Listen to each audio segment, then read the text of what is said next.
Shalom. Jumpa lagi bersama kami dalam program Kusapa. Kusapa saat ini akan dipandu oleh Jemaat Kolom 5. Dan selanjutnya kita akan mendengarkan ucapan selamat datang yang akan dikalimatkan oleh yang terkasih Ibu Vivi Wasida Umboh. Dipersilahkan. Shalom, damai di hati, puji syukur kita panjatkan kepada Tuhan kita Yesus Kristus karena berkat pertolongan Tuhan kepada kita sehingga kita boleh hadir bersama-sama pada malam hari ini dalam program Kusapa. Tentu kita bersyukur karena boleh berada saat ini. Tuhan masih memberikan kita berkat kesehatan, berkat kekuatan, terlebih nafas kehidupan, sehingga kita masih bisa menikmati akan keindahan ciptaan Tuhan Yesus. Selamat datang buat Ketua Jemaat Gemimbetannya Telinting Kulo, Pendeta Dr. Treasure Awi Tumbokan MTH. Selamat datang buat kita semua dan selamat mengikuti ibadah. Terima kasih untuk Ibu Vivi, dan selanjutnya kita akan memulai program Kusapa ini. Tapi sebelumnya kita akan membukanya dengan doa, dan doa ini akan dipimpin oleh Ibu Natalia Karongkong Sordado. Untuk Ibu dipersilahkan. Mari kita setelah doa kita berdoa. Allah Bapa yang bertata dalam kerajaan sorga, kami bersyukur kepadamu Tuhan, bahkan berterima kasih atas berkat yang Kau berikan kepada kami, sehingga kami boleh lagi berkumpul di rumah-Mu yang kudus ini dalam program Kusapa. Kiranya Engkau memberkati akan program ini dari permulaan pertengahan hingga boleh berakhirnya seturut dengan kehendak-Mu. Dan buat hamba-Mu, Ibu Pendeta Treasure Awi Tumbokan yang akan membawakan materi untuk kami, biarlah Tuhan akan memberkati, dan biarlah apa yang diberikan sebentar melalui materi yang akan kami terima itu boleh kami pahami, kami mengerti, dan kami boleh lakukan di tengah-tengah pelayanan kami yang ada di jemaat kolom kami maupun dimanapun Tuhan utus atau pakai kami untuk melayani Tuhan. Inilah doa dan ungkapan syukur yang kami panjatkan kepadamu ya Bapa, dan kami buka program Kusapa ini hanya di dalam nama Tuhan Yesus. Haleluya, amin. Terima kasih untuk doa yang sudah dibawakan oleh Ibu Natalia, dan saat ini kita akan masuk ke dalam materi, dan di materi ini akan dipimpin oleh moderator Bapak Penatua Gayus Tam. Shalom. Saat ini kita akan mendengarkan materi yang akan terambil dalam Yohanes pasal 21 ayat 1 sampai 14 yang merupakan perenungan kita di minggu yang berjalan tanggal 6 sampai 10 Mei. Dan firman Tuhan ini akan dibacakan yang kekasih Ibu Marcela Tulo. Baiklah Bapak Ibu sekalian, marilah kita membaca Alkitab yang terdapat dalam kitab Injil Yohanes 21 ayat 1 sampai 14. Yesus menampakkan diri kepada murid-muridnya di pantai Danau Tiberias. Kemudian Yesus menampakkan diri lagi kepada murid-muridnya di pantai Danau Tiberias, dan ia menampakkan diri sebagai berikut. Di pantai itu berkumpullah Simon Petrus, Thomas yang disebut Didimus, Nathanael dari Kana yang di Galilea, anak-anak Zebedeus dan 2 orang muridnya yang lain. Kata Simon Petrus kepada mereka, "Aku pergi menangkap ikan." Kata mereka kepadanya, "Kami pergi juga dengan engkau." Mereka berangkat lalu naik ke perahu, tetapi malam itu mereka tidak menangkap apa-apa. Ketika hari mulai siang, Yesus berdiri di pantai, akan tetapi murid-murid itu tidak tahu bahwa itu adalah Yesus. Kata Yesus kepada mereka, "Hai anak-anak, adakah kamu mempunyai lauk pauk?" Jawab mereka, "Tidak ada."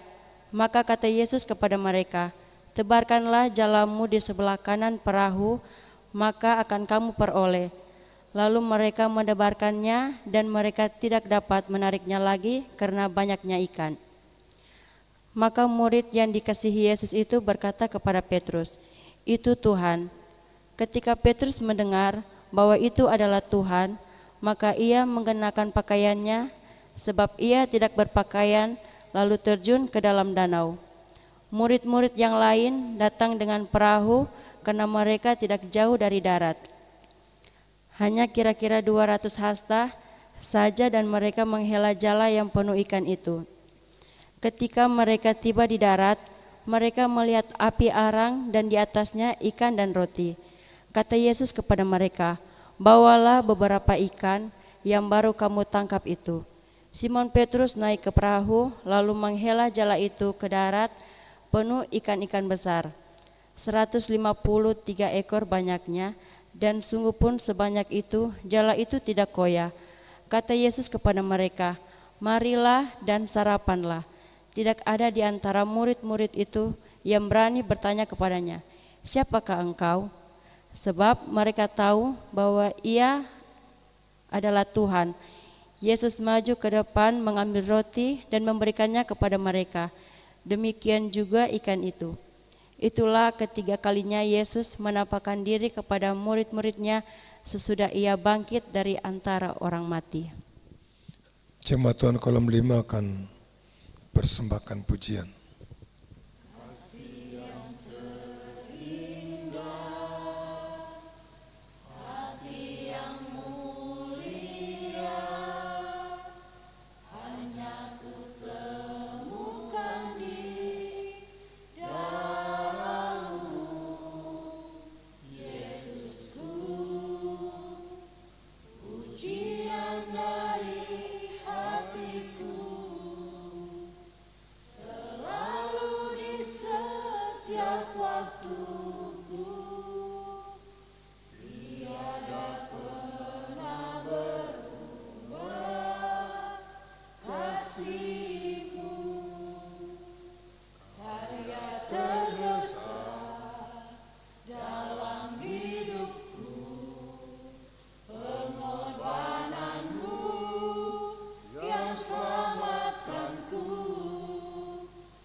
Demikian perenungan firman Tuhan yang kita sudah baca bersama, yang menjadi perenungan kita pada minggu yang berjalan, tanggal 4 sampai 10 Mei 2025.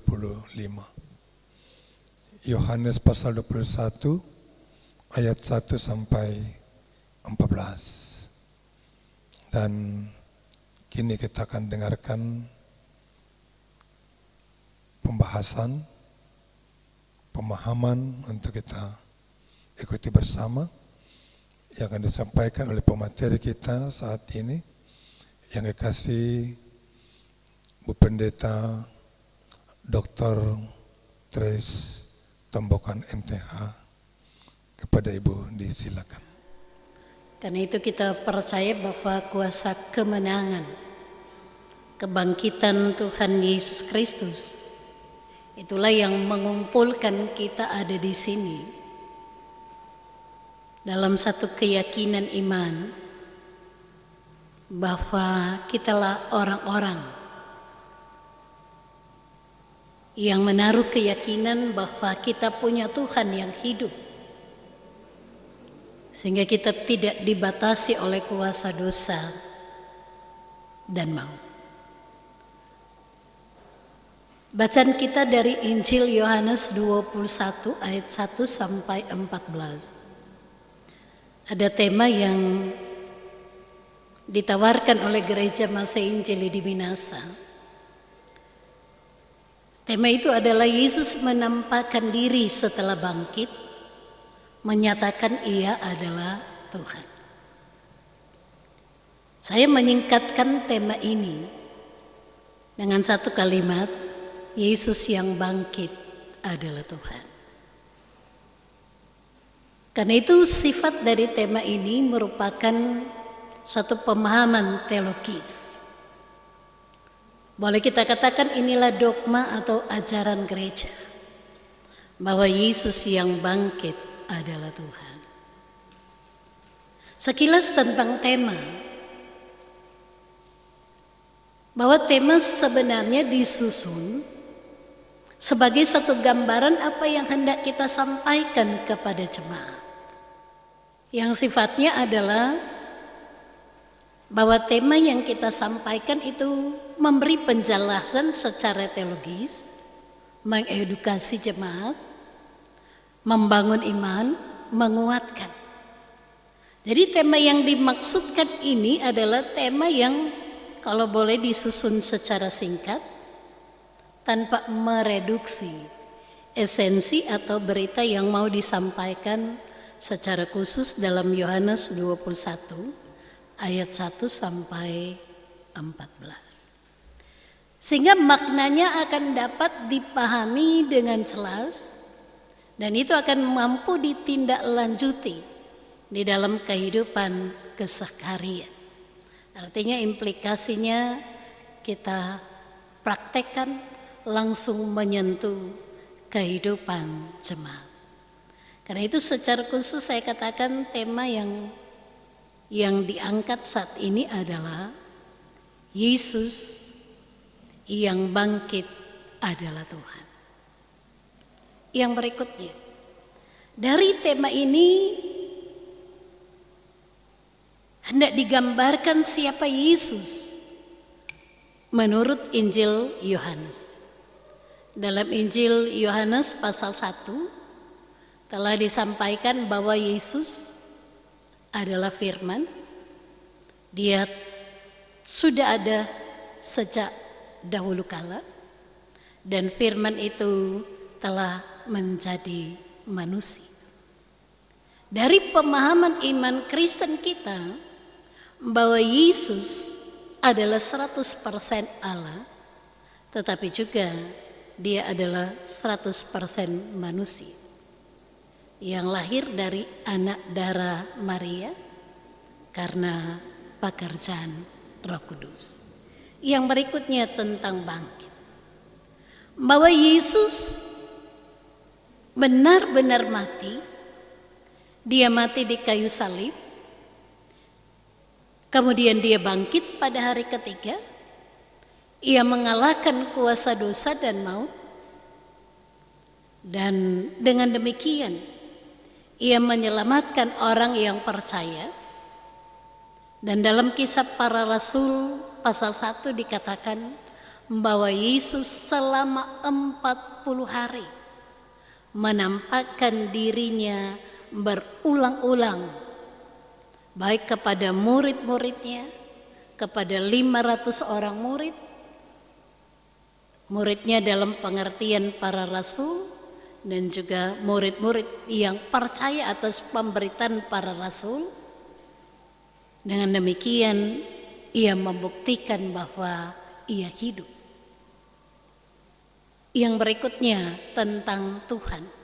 Dalam bahasa Yunani itu adalah gelar yang menunjukkan kepada Yesus yang bangkit. Bahasa Yunaninya adalah kurios. Yang berikutnya, jadi dari Yesus yang bangkit adalah Tuhan, apa alasan pemilihan tema ini? Yang pertama adalah saya melihat bahwa tema ini adalah meneguhkan iman orang yang percaya bahwa Yesus benar-benar bangkit, kubur telah kosong, ia hidup dan berulang-ulang kali menampakkan diri kepada para murid dan orang percaya. Yang kedua, dengan pemilihan tema ini hendak menegaskan kepada kita bahwa dengan kebangkitan Yesus, maut sudah dikalahkan. Dosa sudah kehilangan sengatnya. Dan orang percaya dikaruniakan kehidupan yang baru. Karena itu dengan meyakini bahwa Yesus sudah bangkit, dia hidup dan dia adalah Tuhan, orang percaya memperoleh pengharapan yang baru untuk hidup dan tinggal di dalam Tuhan. Yang berikutnya adalah, dengan demikian orang percaya dalam menjalani hidup adalah hidup dalam kemenangan. Tidak lagi dikuasai oleh dosa, tidak lagi dikuasai oleh kedagingan, tetapi hidup dalam kehidupan yang baru. Sehingga orang percaya tidak pernah ragu untuk bersaksi, untuk menyampaikan kepada dunia, untuk mampu memberi jawab siapa Tuhan Yesus yang kita imani. Dialah Tuhan yang hidup, yang bangkit dari antara orang mati.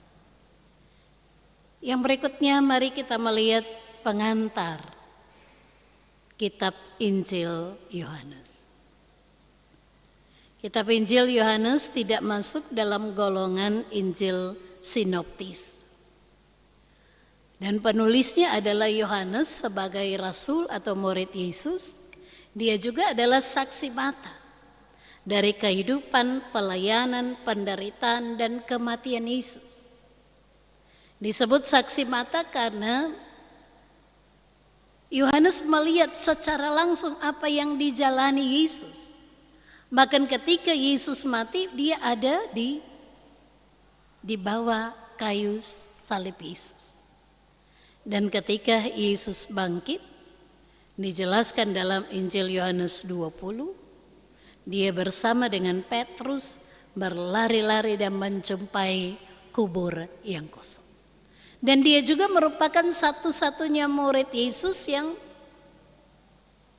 tidak mati secara martir atau syahid. Kendati demikian, kehidupannya adalah kehidupan yang betul-betul mempersembahkan hidupnya bagi Tuhan. Yohanes yang menulis Injil Yohanes ini adalah murid yang dikasihi Yesus dan juga dikenal sebagai anak Zebedeus. Ia menulis Injil Yohanes ini di sekitar tahun 60 sampai tahun 100 Masehi, atau di sekitar abad pertama. Dia menulisnya di Efesus yang terletak di Asia Kecil. Yang berikutnya, alamat penulisan Injil Yohanes ini adalah kepada orang-orang percaya yang berbahasa Yunani, yang juga dipengaruhi oleh filsafat Yunani, dan dalam persekutuan orang percaya saat itu, mereka dipengaruhi dengan ajaran Gnostik. Gnostik ini tidak mengakui bahwa Yesus menderita mati yang menyelamatkan manusia, tetapi bagi mereka keselamatan adalah melalui pengetahuan yang disebut dengan Gnostis. Tujuan penulisan dari Injil Yohanes ini dapat kita temukan dalam Yohanes 20 ayatnya yang ke-31. Yaitu supaya orang percaya bahwa Yesuslah Mesias, anak Allah, dan supaya karena percaya memperoleh hidup di dalam namanya. Karena itu dalam Injil Yohanes kita menemukan dua arti dari percaya. Yang pertama, percaya yang dimaksudkan di sini adalah orang yang bertobat, menerima Yesus, dia mulai percaya. Tetapi orang yang sudah percaya kepada Yesus adalah dapat terus-menerus percaya. Artinya terus menaruh percaya kepada Kristus. Yang berikutnya, mari kita melihat dari Injil Yohanes 21 ayat 1 sampai 14 Saya membaginya dalam 3 pokok pikiran. Ayat 1 sampai 3 menggambarkan bagaimana para murid pergi menangkap ikan. Ayat 4 sampai 8 adalah perintah Yesus, tebarkan jalam. Di sini saya melihat bahwa perintah itu ketika ditaati ada mujizat dalam ketaatan.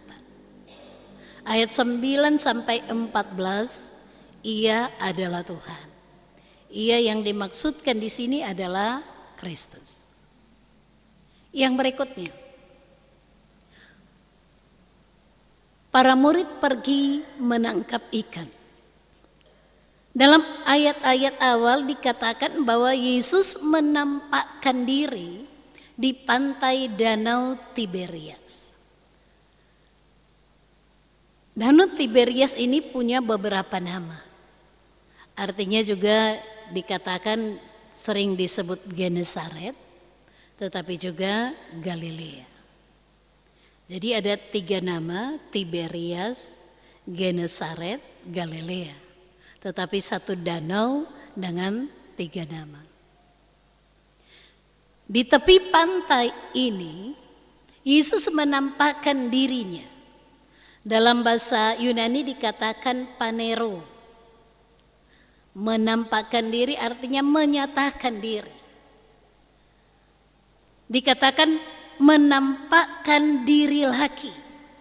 Artinya bahwa Yesus sudah menampakkan diri dan terus menampakkan diri kembali. Karena itu digunakan kata Yunani palin. Yang berikutnya, para murid dalam bahasa Yunani dikatakan matetes, berkumpul, artinya setelah kebangkitan Yesus, para murid berkumpul, dalam bahasa Yunani dikatakan homo atau homo. Berkumpul dalam pengertian secara harfiah adalah ada bersama-sama atau bersama-sama. Dalam hal ini ada 7 murid yang berkumpul bersama. Yang pertama dikatakan Simon Petrus, yang kedua adalah Thomas yang disebut Didimus, yang berikutnya adalah Nathanael dari Kana, kemudian anak-anak Zebedeus. Anak-anak Zebedeus itu adalah Yakobus dan Yohanes, dan 2 orang murid yang lain. Jadi ada sekitar 7 orang murid yang berkumpul pada waktu itu. Kalau penampakan Yesus sebelumnya dikatakan terjadi di Yerusalem, di Yudea, maka penampakan yang ketiga ini terjadi di tepi pantai Danau Tiberias. Kita menyaksikan bahwa Petrus berkata kepada teman-temannya, ia akan pergi menangkap ikan. Kemudian ucapan Petrus ini juga ditindaklanjuti oleh para murid yang lain dengan mengatakan mereka akan pergi bersama dengan dia menangkap ikan. Dalam pengertian membantu dia. Jadi kita melihat bahwa sesudah kebangkitan Yesus, mereka yang berada di Yerusalem, akhirnya mereka ke Galilea dan mereka kembali ke profesi semula, yaitu sebagai nelayan di sungai atau di danau Galilea. Yang berikutnya, mereka menaiki sebuah perahu. Kata perahu dikatakan ployon, berarti cukup besar karena harus menampung 7 orang dan juga jalan mereka. Maka sepanjang malam, dikatakan malam itu mereka tidak menangkap apa-apa atau tidak ada seekor ikan pun yang mereka tangkap. Dan mungkin akan mengatakan nothing atau none, tidak menangkap apa-apa. Mari kita melihat di gambar ini, gambar ikan yang ditulis, kata ikan dalam bahasa Yunani disebut iktus. Yesus Kristus, maksudnya Yesus Kristus Theos Huios Soter. Yesus Kristus Anak Allah Juru Selamat. Jadi kita melihat bahasa Yunani ikan ini digunakan kata iktus. Dan ini juga merupakan lambang para murid Yesus, orang-orang percaya di zaman itu. Sesudah kebangkitan Yesus, mereka dikejar-kejar untuk dibunuh. Mereka menggunakan lambang ikan, yang berarti saya katakan tadi iktus. Yesus Kristus Theos Huios Soter. Yang berikutnya, pokok pikiran yang kedua dimulai dari ayat 4 sampai 8. Sepanjang malam mereka tidak mendapat apa-apa. Ketika hari mulai siang, itu menunjukkan pada waktu di mana matahari mulai terbit. Dan Yesus berdiri di pantai. Tetapi murid-murid Yesus tidak tahu, tidak mengenal apakah karena jarak antara mereka atau jarak antara perahu mereka dengan Yesus, atau juga mungkin ada kabut di pagi hari sehingga mereka tidak mengenal Yesus. Atau apakah ini juga sebagai suatu gambaran bahwa mata iman mereka belum terbuka. Tuhan Yesus menyapa mereka dengan menyebutkan, "Hai anak-anak." Anak-anak itu adalah sapaan bagi anak kecil. Dalam bahasa Yunani dikatakan paidion. Tetapi itu juga merupakan sapaan sebagai tanda akrab. Bahwa Yesus menyebut murid-muridnya dalam sapaan yang akrab, "Hai anak-anak, apakah kamu punya lauk pauk?" Dalam terjemahan baru edisi pertama dikatakan lauk pauk.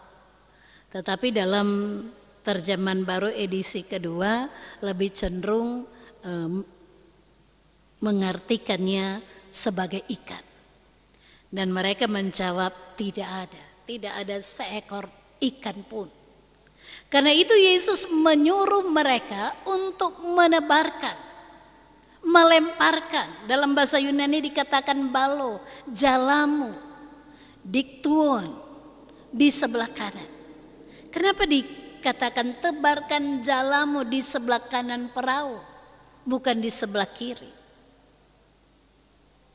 Memang kata kanan itu atau di sebelah kanan itu mengandung beberapa banyak pengertian.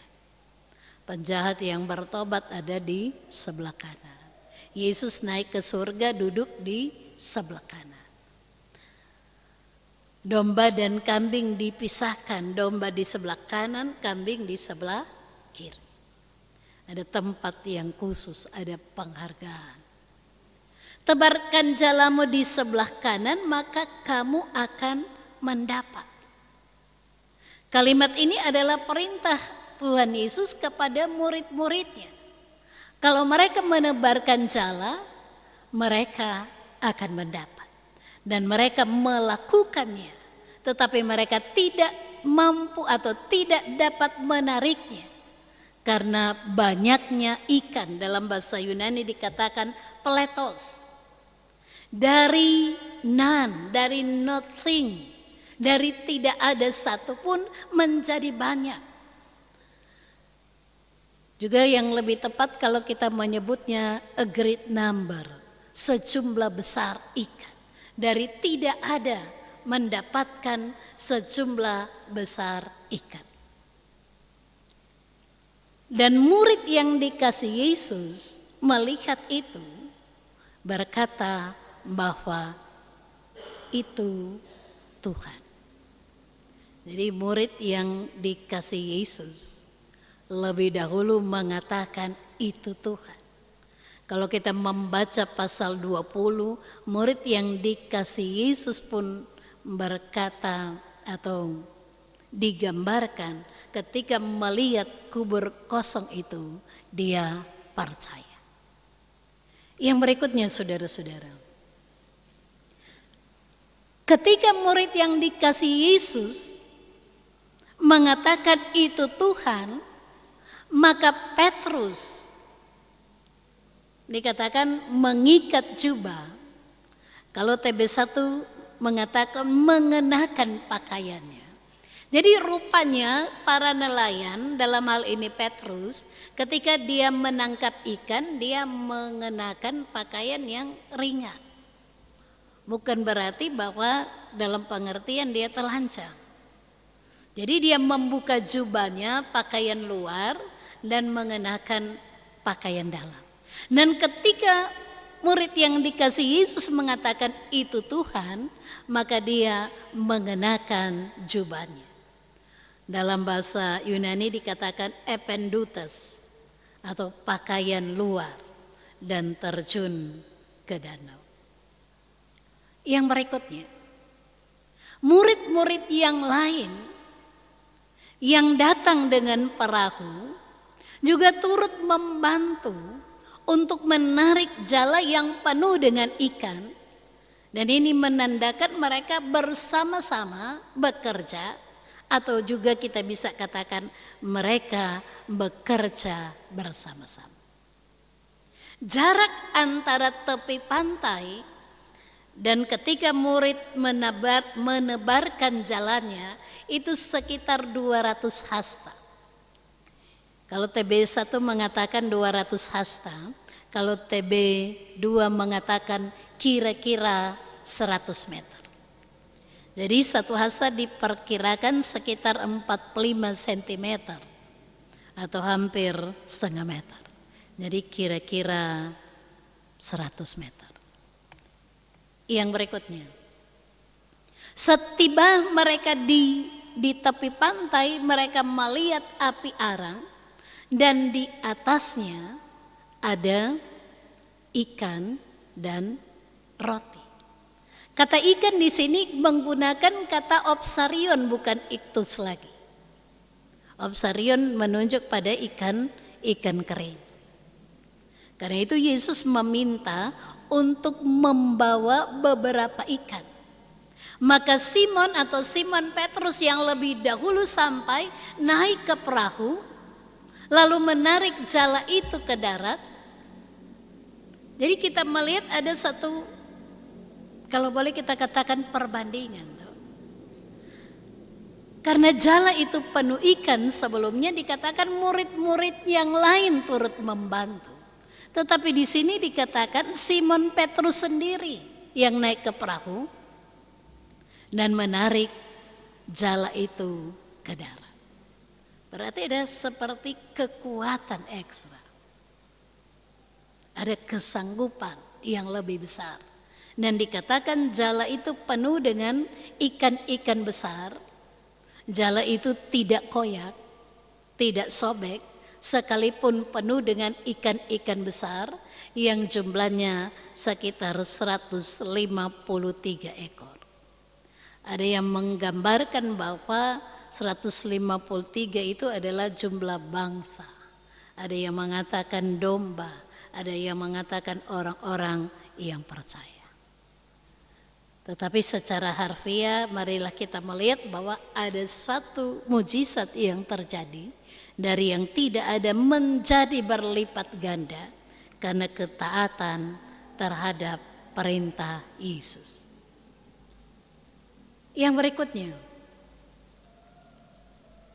Yesus mengajak atau mengundang para muridnya untuk marilah dan sarapanlah. Jadi kita melihat sapaan yang pertama, hai anak-anak. Sapaan akrab yang penuh kasih seorang bapa kepada anaknya.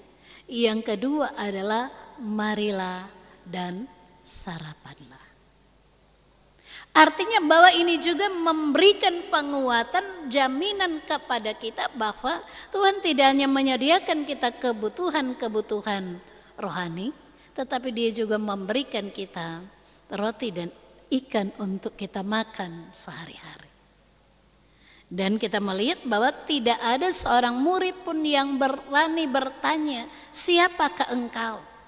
Karena mereka tahu Ido, Tahu dalam pengertian bahwa mereka sudah meyakini, sudah memahami bahwa Ia adalah Tuhan.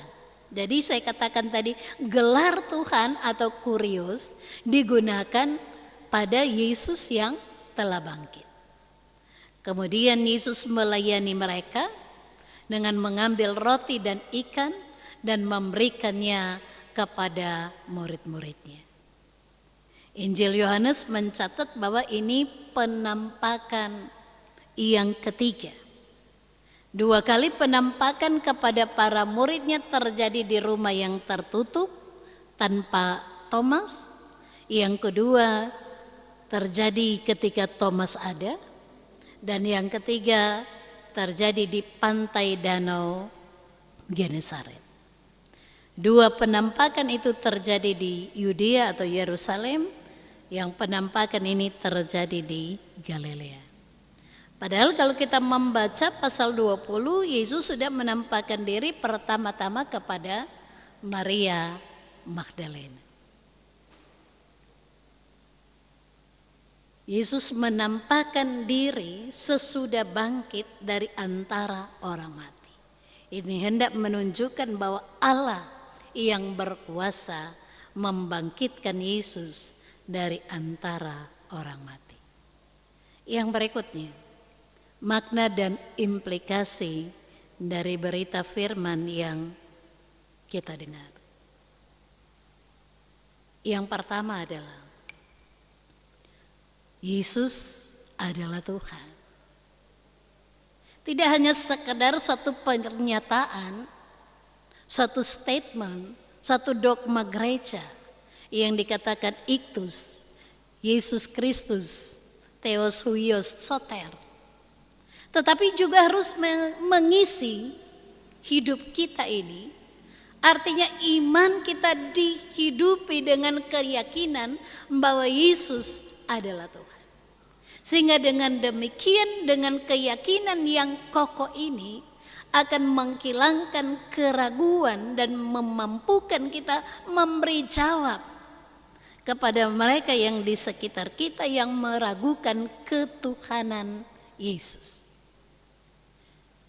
Yang berikutnya, yang kedua, bacaan ini juga mengatakan kepada kita bahwa para murid Yesus selalu ada bersama. Yang boleh kita katakan soliditas, selalu berkumpul, selalu bersatu. Mereka tidak hanya berkumpul bersama, tetapi bekerja bersama dan bersama-sama bekerja. Ini juga mengingatkan orang percaya, mari membangun kesatuan, persekutuan, itu yang paling penting. Jangan tercerai-berai. Orang harus tetap solid. Kita harus tetap menjadi persekutuan orang percaya yang satu, utuh. Di mana Kristus adalah kepala gereja.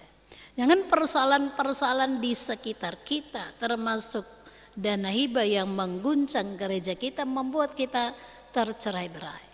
Tetapi mari kita tetap solid. Karena kita punya Tuhan yang hidup. Mari kita tetap bekerja bersama dan bersama-sama bekerja. Yang berikutnya, perikop ini menyatakan kepada kita bahwa ada mujizat dalam ketaatan.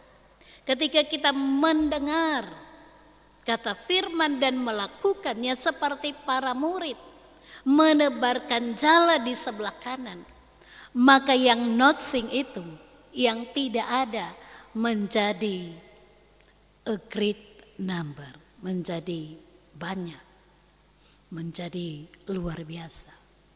Dari yang tidak ada menjadi berlipat ganda. Yang berikutnya, orang percaya juga harus memiliki keberanian untuk melemparkan jalam.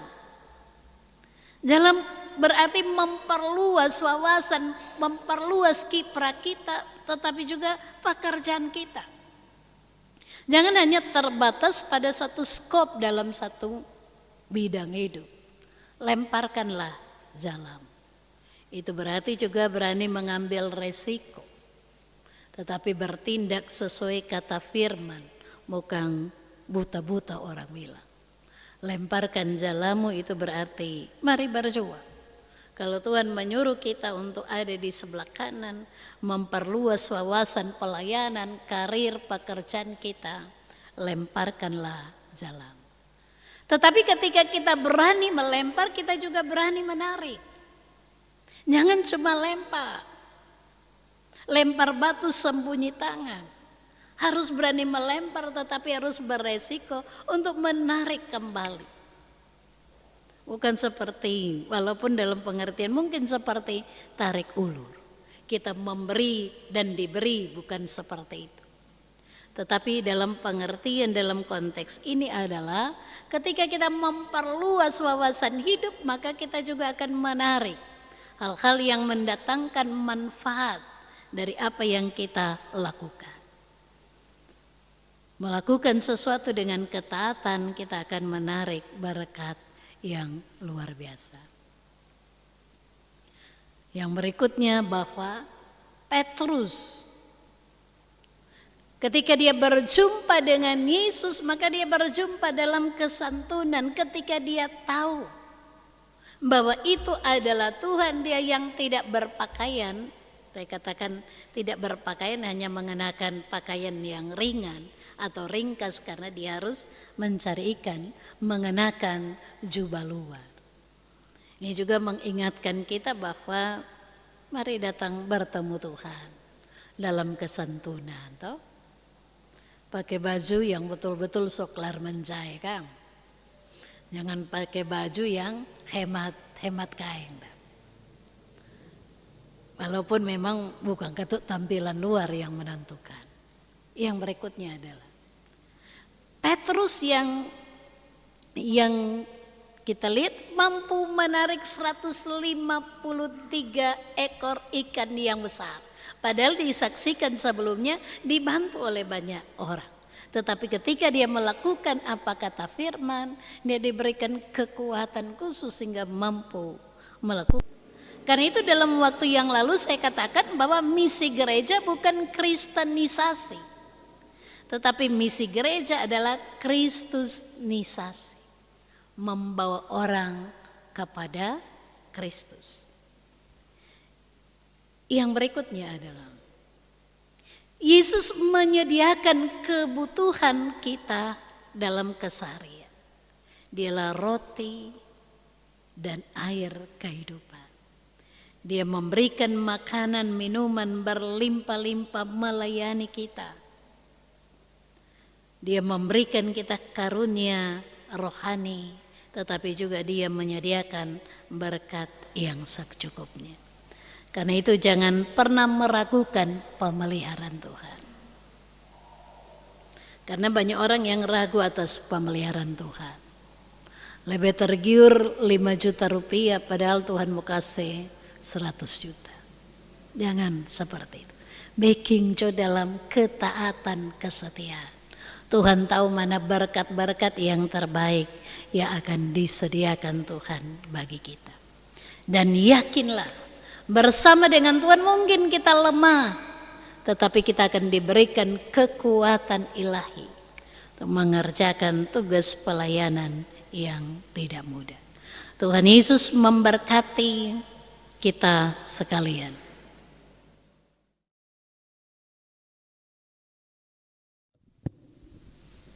Terima kasih untuk kesempatan ini.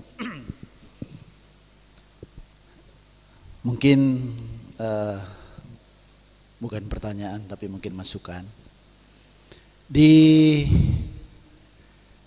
Sampai saat ini setelah Paskah kita dituntun dengan beberapa topik terkait dengan keberadaan sebagai jemaat Tuhan. Kalau kita memperhatikan gereja kita dibatasi, khususnya di gereja Masih Injil Minahasa, saya kira tema-tema yang diangkat setelah Paskah ini menurut pandangan saya bahwa sepertinya baik hamba-hamba Tuhan maupun umat Tuhan perlu diingatkan lagi tentang komitmen dan konsistensi sebagai jemaat Tuhan yang telah menerima keselamatan dari Tuhan Yesus. Kenapa saya katakan demikian? Bahwa dalam 3 minggu berturut-turut ini selalu menyampaikan bahwa Yesus yang bangkit itu adalah Tuhan. Dan penegasan-penegasan itu di 3 minggu berturut-turut ini luar biasa. Dan ini kalau saya kaitkan dengan kondisi kita di jemaat selaku gereja Masih Injil Minahasa, memang tepat sekali, sesuai. Terutama para pemimpin-pemimpin kita yang sejak dahulu selalu menyampaikan tentang komitmen dan konsistensi dalam keimanan. Artinya ketika sudah menerima kesaksian melalui Alkitab tentang kebangkitan Yesus, dan sampai saat ini kita dituntun dengan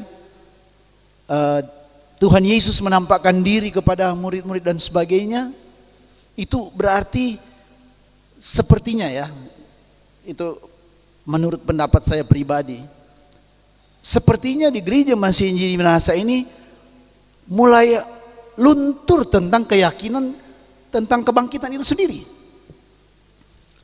Kenapa itu saya katakan luntur keyakinan tentang kebangkitan, bahkan sampai keyakinan bahwa dia itu Tuhan? Itu meniru atau mencontoh pada pimpinan kita. Kondisi Gemim sekarang tentu lebih kuat, semakin hari semakin kuat. Karena umat Tuhan selalu konsisten dan punya komitmen bahwa kita meyakini Tuhan Yesus yang sudah bangkit, ya, benar-benar Tuhan kita. Dalam pemahaman Alkitab, tetapi juga dalam konteks kehidupan keseharian. Tetapi yang saya katakan bahwa justru ya beberapa lah oknum-oknum tertentu yang mencoreng komitmen dan konsistensi itu tentang Yesus itu benar-benar Tuhan, yang membelokkan segala sesuatu secara administrasi atau apapun itu, mengelabui dan sebagainya. Ini kan bukan ajaran Kristus seperti itu. Itu ajaran kuasa kegelapan yang membuat suatu komitmen dan statement dalam keputusan-keputusan yang diambil yang seolah-olah dalam tanda kutip menjerumuskan institusi yang di dalamnya ada begitu banyak umat Tuhan yang masih tetap punya prinsip dan komitmen dan konsistensi bahwa Tuhan Yesus yang bangkit itu adalah benar-benar Tuhan kita. Nah, karena itu mari kita bersama-sama melihat bahwa saya yakin sebagai warga gereja Masih Injil Minahasa, sekalipun di tahun 2025 ini kita berhadapan dengan pergumulan yang berat, tetapi sebagai umat Tuhan yang punya komitmen dan konsisten bahwa Tuhan kita Yesus itu yang bangkit itu adalah Tuhan, benar-benar Tuhan. Karena itu berlakulah kehidupan keseharian kita, sekalipun kita terbatas sebagai manusia, tetapi berlakulah sebagaimana pesan-pesan firman Tuhan. Jangan seperti dalam tanda kutip oknum-oknum yang membelokkan, ya saya boleh katakan membelokkan komitmen-komitmen yang seharusnya lurus dibengkokkan, yang seharusnya kanan jalan ke kiri, sehingga organisasi gereja dalam hal ini Gemim itu tergirus dengan persoalan ini, dan umat Tuhan saya yakin mereka tetap kuat dan gereja tidak akan pernah runtuh dengan persoalan oknum-oknum itu. Gereja Tuhan dalam hal ini Gemim tetap kokoh, justru semakin dikuatkan. Karena itu tentu bagi hamba-hamba Tuhan, umat Tuhan, mari torang punya komitmen dan konsisten dengan Tuhan, apapun itu dalam kehidupan keseharian. Sekalipun kita terbatas, punya kelemahan, tetapi selalu diingatkan. Kalau sebab belok sedikit ada Tuhan, lurus. Ya. Itu yang terjadi dalam kehidupan kita Jemaat Gemim, khususnya di organisasi gereja sampai saat ini. Yang sedang kita tahu secara umum, bukan cuma di lingkup Gemim tetapi secara nasional bahkan internasional, mengetahui kondisi Gemim oleh karena oknum-oknum tertentu. Bahkan juga beberapa orang mengikuti itu untuk seolah-olah dalam tanda kutip mereka berani mati dengan berani berkorban cuma dengan kondisi yang seperti itu. Sementara kita menghargai, menghormati penegak hukum sebagai warga negara yang baik. Saya kira itu sebagai masukan saja untuk kita warga Gemim. Mari orang tetap punya komitmen dan konsistensi, terus berjalan dengan Tuhan, karena Tuhan itu adalah penyelamat kita yang sudah bangkit untuk kita semua. Demikian. Terima kasih. Terima kasih kesempatan yang diberikan. Sangat luar biasa apa yang sudah disampaikan oleh Ibu Ketua Jemaat tadi di dalam Yohanes 21 ayat 1 sampai 14 dengan tema Yesus yang bangkit adalah Tuhan. Barangkali menjadi satu hal untuk kita semua, bahkan menjadi satu persoalan kita semua, terutama di luar sana. Masih banyak yang belum mengakui bahwa Yesus yang bangkit adalah Tuhan, yang disebut juga Kurios. Sehingga orang-orang Yahudi, orang Saduki tidak mengakui akan kebangkitan Yesus. Bahkan orang-orang Gnostik tidak mengakui juga akan kebangkitan Yesus. Nah, ini menjadi satu persoalan bagi kita semua, dan juga sampai dengan saat ini menjadi satu perdebatan yang luar biasa. Bukan saja di lingkungan gereja kita, apalagi di luar. Pengakuan Yesus yang bangkit itu masih terus diperdebatkan. Tetapi bagi kita semua sebagai orang yang percaya mengimani Tuhan Yesus, bahwa kita yakin kubur kosong itu membuktikan bahwa Yesus itu bangkit. Kehadiran Maria dan Maria lain menyaksikan kebangkitan Yesus itu sudah menyatakan bahwa benar Yesus itu bangkit. Tapi di pembahasan kita juga malam hari ini, penampakan Yesus menjadi satu pegangan bagi kita semua untuk terus menyuarakan bahwa benar Yesus itu bangkit. Tetapi bagi kita semua tetap terus dibekali, diberi pemahaman menyangkut hal-hal kebangkitan Yesus. Sebab tidak jarang karena ketidakpahaman tentang kebangkitan Yesus, ya terus terang banyak yang mengabaikannya sehingga terjadilah sesuatu yang kita tidak harapkan. Apalagi kita semua sebagai penjala-penjala ikan, seperti murid-murid Yesus, diberi pemahaman dan diberi bekal terus bagaimana sesungguhnya untuk disampaikan bahwa benar Yesus itu adalah bangkit. Yesus itu adalah Tuhan Kurios bagi kita semua. Sehingga benar-benar tema ini yang kita bahas malam hari ini benar-benar itu menjadi pemahaman orang semua secara menyeluruh. Bahkan juga menjadi satu pegangan bagi kita untuk lagi menjadi alat daripada Tuhan Yesus sebagai penjala-penjala ikan. Kemudian yang kedua, tadi sudah disampaikan bahwa ada murid yang dikasih Yesus. Nah, ternyata kalau kita baca bukan Petrus mungkin yang dikasih Yesus, karena ada murid yang dikasih Yesus berkata kepada Petrus. Nah, barangkali dapat disampaikan siapa sebetulnya murid yang dikasih ini? Apakah murid-murid yang ada pada waktu itu di dalam perahu yang menyaksikan penampakan Tuhan Yesus, yang berkata kepada mereka bahwa buanglah jalamu di sebelah kanan. Memang tadi kita juga mau menunggu, kenapa harus dibuang di sebelah kanan?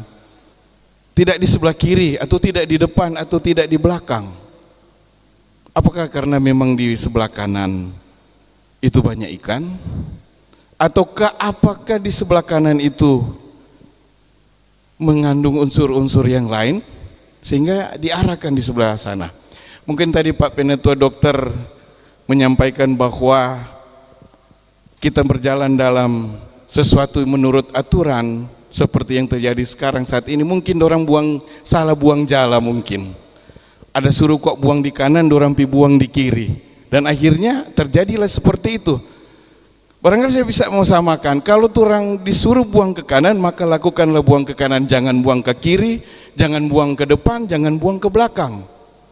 Dan itu bisa berakibat fatal seperti yang terjadi di organisasi gereja torang. Kita tidak mengharapkan sebetulnya seperti itu, tetapi kita ada aturan-aturan yang membatasi dalam kehidupan prinsip-prinsip iman torang semua. Sehingga benar-benar apa yang diharapkan untuk kita semua menjadi penjala-penjala ikan, walaupun diperhadapkan dengan berbagai persoalan. Tidak segampang apa yang dilakukan itu. Sedangkan murid Yesus ketika membuang jala, mereka juga akan ada ragu, ada keraguan-raguan. Karena ada orang belum tahu itu apakah itu Yesus yang menyampaikan kepada mereka atau tidak. Karena penglihatan mereka itu seperti disampaikan tadi mungkin agak jauh ataupun terhalang oleh karena kabut. Ataupun karena mata iman mereka yang tidak mampu menerobos penglihatan sehingga mereka tidak mampu melihat bahwa sesungguhnya itu adalah Yesus yang menampakkan diri. Nah, bagi kita juga mungkin seperti itu. Atau juga mungkin petinggi-petinggi kita seperti itu, tidak mampu melihat, menerobos penglihatan mereka karena terhalang sehingga mereka belok mungkin di sebelah kiri, dan terjadilah hal-hal yang tidak diinginkan. Yang terakhir, barangkali perlunya diberikan pemahaman bagi kita semua sebagai umat yang percaya, yang mengimani akan Tuhan Yesus dalam kehidupan keseharian kita, untuk mau menyatakan bahwa benar, segala sesuatu itu adalah daripada Tuhan Yesus yang bangkit untuk kita semua, yang mati bangkit untuk kita semua. Yang akhirnya disampaikan tadi bahwa ketika kita mengakui itu semua dalam kehidupan kita semua, maka kita menjalankan segala perintah-perintah daripada Tuhan. Saya kira demikian, terima kasih. Iya, terima kasih saudara-saudara. Yang pertama bahwa melalui apa yang disampaikan tadi, baik berupa pemahaman maupun juga komentar-komentar, itu sebenarnya memperkaya kita. Jadi melihat implikasi berita ini dari berbagai sudut pandang, itu hal yang luar biasa. Jadi kita dengan membaca bagian bacaan Alkitab ini, kita seperti melihat dengan mata yang baru. Ternyata teks kita ini sangat cocok, sangat relevan dengan konteks kita. Terutama kita yang berada di era pasca modern, atau sering disebut postmodern. Dalam tanda kutip inilah kita berada pada satu tantangan yang luar biasa. Kita tidak hanya berhadapan dengan perubahan yang serba cepat dari konvensional, kita tiba-tiba berubah dengan dahsyat luar biasa yang dikatakan disrupsi. Tetapi juga kita melihat bahwa tantangan kita adalah bahaya tentang sekularisme, keduniawian. Dan ini tidak luput dari tantangan di mana gereja itu hadir. Bahkan itu bisa mengikis iman orang percaya kepada Tuhan. seringkali pemahaman tentang Yesus adalah Tuhan hanya ditinggalkan di gereja. Seringkali pemahaman tentang Yesus adalah Tuhan hanya dibungkus dengan satu kemasan rohani, tetapi tidak berimplikasi dalam kehidupan keseharian. Dan disitulah masuknya adalah, saya katakan tadi, sekularisme, keduniawian, yang menganggap bahwa materi itu segala-galanya. Orang rela meninggalkan Tuhan asalkan dapat uang, kekuasaan, dan sebagainya. Rasanya tentang Tuhan itu tidak laku lagi di zaman modern. Karena yang dipuja-puja adalah sosok yang berkuasa, memiliki materi, dan seterusnya. Pergeseran seperti ini harus kita upayakan untuk mengingat-ingatkan kepada warga gereja, siapapun dia, bahwa ternyata itu tidak hanya menggerogoti masyarakat dalam struktur ekonomi kelas bawah misalnya, atau juga mungkin pendidikan tingkat dasar misalnya, tetapi itu sudah merusak, menghancurkan sampai pada level-level yang paling tinggi dalam hidup ini, yang seharusnya kita bisa mengagungkan seseorang karena dia hidup misalnya di dunia sebagai akademis, tokoh-tokoh yang kita tokohkan karena berbagai pengalaman dan lain sebagainya. Ternyata juga bahaya sekuler sudah masuk dan merusak seperti itu. Sehingga orang akhirnya menganut pemahaman yang kita sebut pragmatis. Di mana ada manfaat, di mana ada kenikmatan, di situ ada mereka. Di situ ada kita. Padahal pada akhirnya ujung-ujungnya dari satu kehidupan itu tidak bermuara pada pencapaian duniawi seperti itu. Karena pada akhirnya akan menghancurkan kita. Apa artinya pendidikan yang tinggi?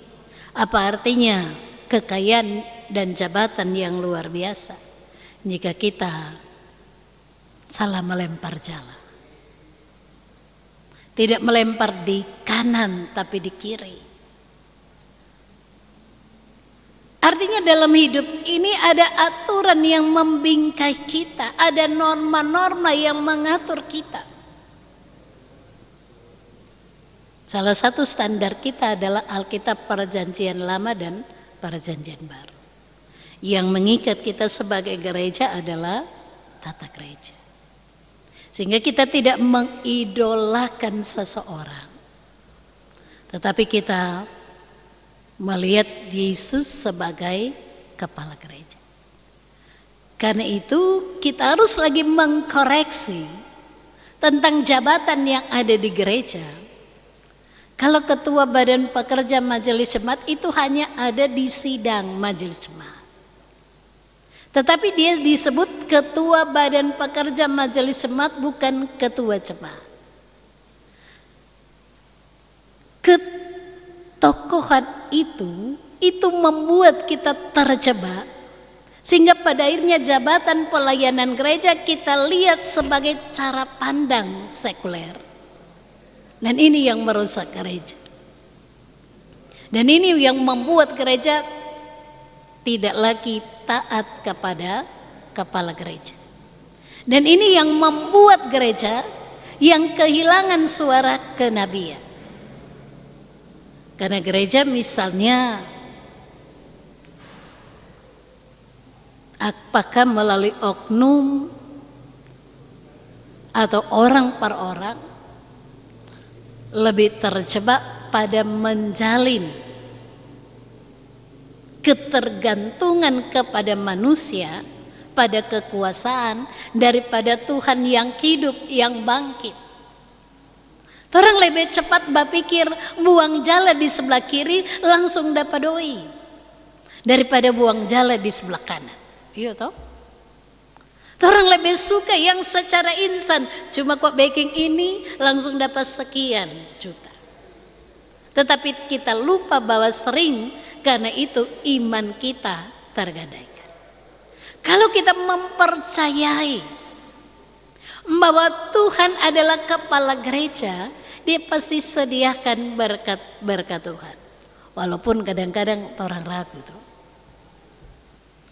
Ketika kita berkekurangan, apa Tuhan benar-benar hidup? Apa Tuhan betul-betul menyediakan ikan dan roti untuk hidup sehari-hari? Apa Tuhan mampu berpengapa dalam kehidupan keseharian kita? Bukan Tuhan yang hanya di sorga telinga, yang ada di surga dan tidak membumi.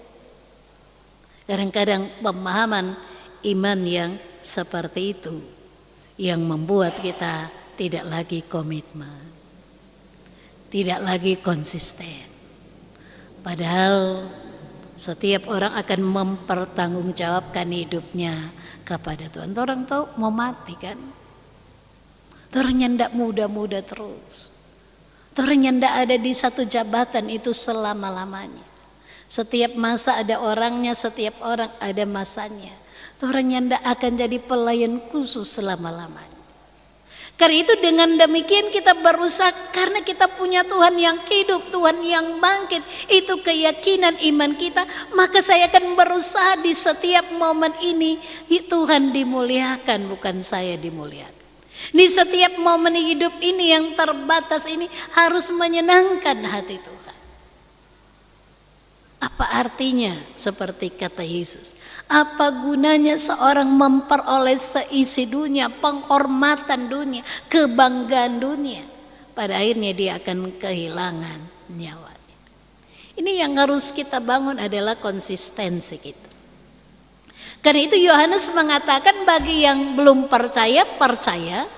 Bagi yang sudah percaya terus menerus atau tinggal dalam kepercayaan. Kadang-kadang waktu saya akhir-akhir ini kadang-kadang keras juga untuk mengingatkan kita. Kadang-kadang aturan yang Tuhan telah atur kepada kita, kita sendirilah, bukan Tuhan yang salah, kita sendirilah yang melakukan sesuai dengan kehendak kita. Kalau Penanovi bilang, Tuhan kok udah suruh di sebelah kanan.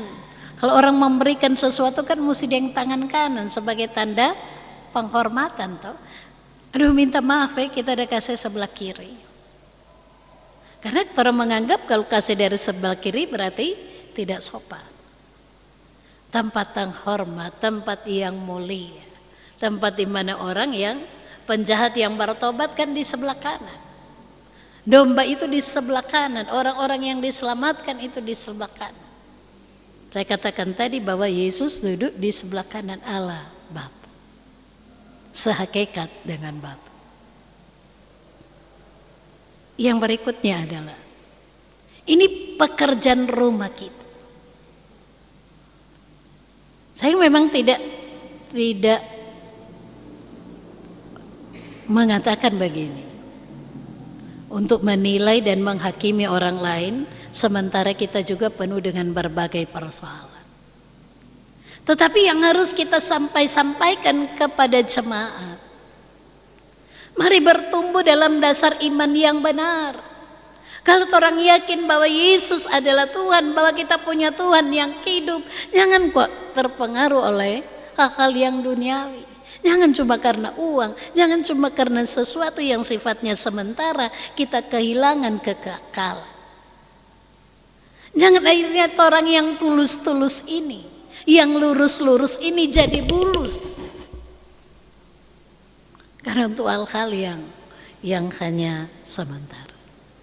Yang terakhir, gereja tidak akan punah karena kepala gereja adalah Kristus. Kalau kepala gereja adalah manusia, pasti gereja akan punah. Masakan kepala itu ada kok dia mau kasih tinggal di tubuh. Gereja akan tetap ada. Tetapi Tuhan memakai para muridnya, para rasulnya sebagai saksi mata untuk melanjutkan karya keselamatannya, untuk menyampaikan kepada dunia bahwa Tuhan benar-benar mati, tetapi juga benar-benar bangkit. Kalau misalnya orang masih ragu, mari kita lihat 1 Korintus 15 ayatnya yang kelima, 6 dan seterusnya. 1 Korintus 15 ayat 5, bahwa ia telah menampakkan diri kepada Kefas, kepada ke-12 muridnya. Ia menampakkan diri kepada lebih dari 500 saudara sekaligus. Jadi ada banyak orang-orang di mana Yesus menampakkan diri. Dan kita, Yesus menampakkan diri kepada saya dan saudara-saudara dalam bentuk yang bukan seperti Thomas. Thomas mengatakan, sebelum aku melihat, aku tidak percaya. Tetapi kita tidak melihat, tetapi kita percaya. Penampakan secara imania, secara ilahi. Dan iman itu adalah, saya selalu katakan, beyond rasio, melampaui akal budi, melampaui logika kita. Bahasa iman kita melampaui akal budi kita. Walaupun orang mengatakan, termasuk gnostik, bahwa akal budi seolah-olah tolak ukur menilai dan memilah sesuatu. Karena itu jangan ragu, walaupun masih ada perbantahan, walaupun masih ada orang meragukan, Tuhan Yesus kita adalah Tuhan yang hidup, benar-benar bangkit, kita jangan pernah ragu. Kenapa kita tidak boleh ragu? Karena iman kita betul-betul melihat dan merasakan, mengalami bahwa Yesus adalah Tuhan yang bangkit.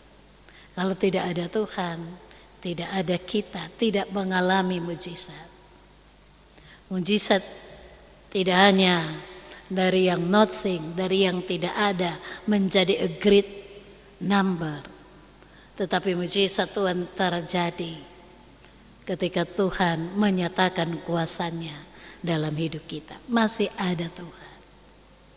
Karena itu tetap kuat, tetap semangat, tetap yakin. Seperti Tuhan menjumpai Petrus dan murid-murid yang lain, Dia juga menjumpai kita.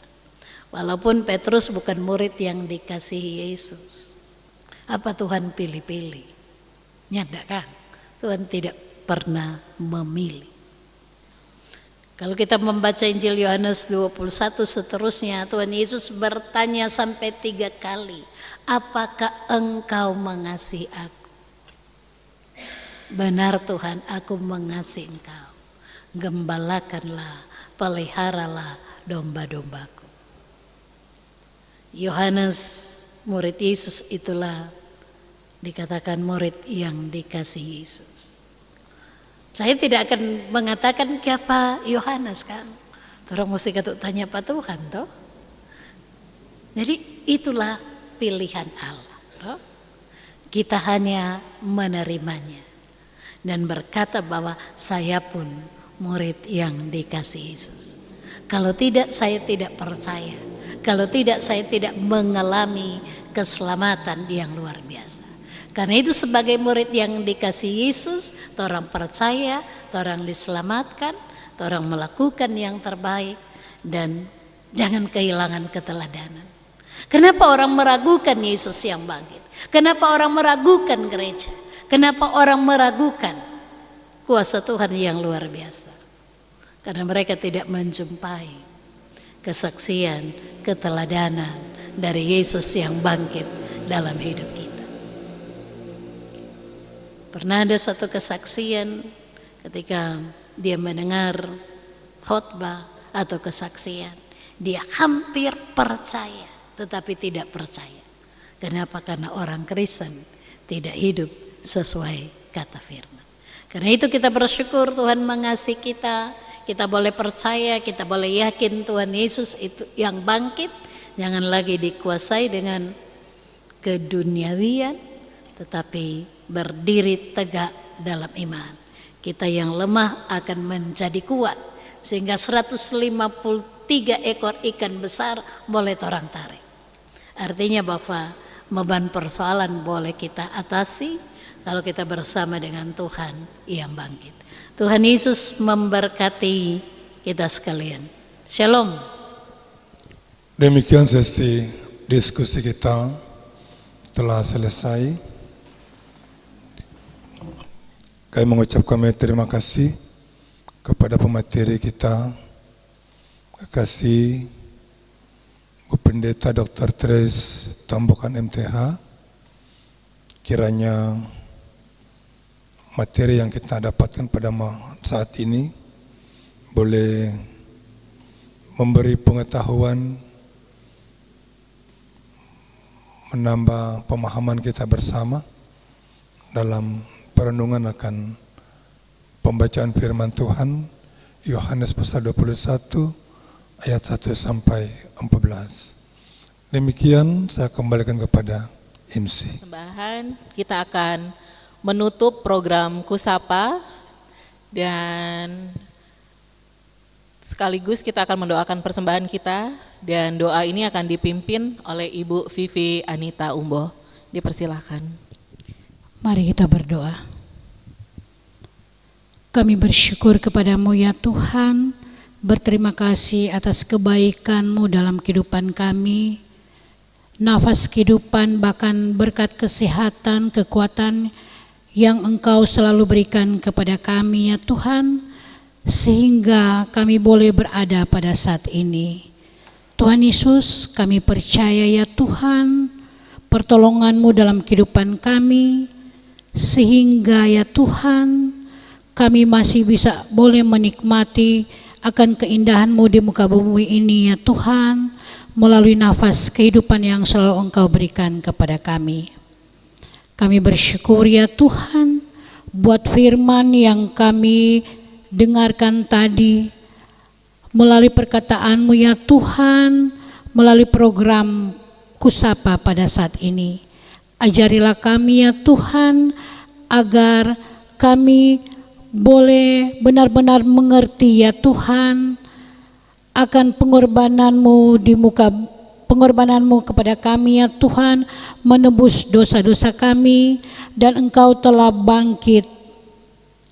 Tuhan Yesus, kami percaya ya Tuhan, kami adalah manusia yang berdosa, tapi kami bersyukur ya Tuhan Yesus, kami sudah dibekali oleh firman-Mu.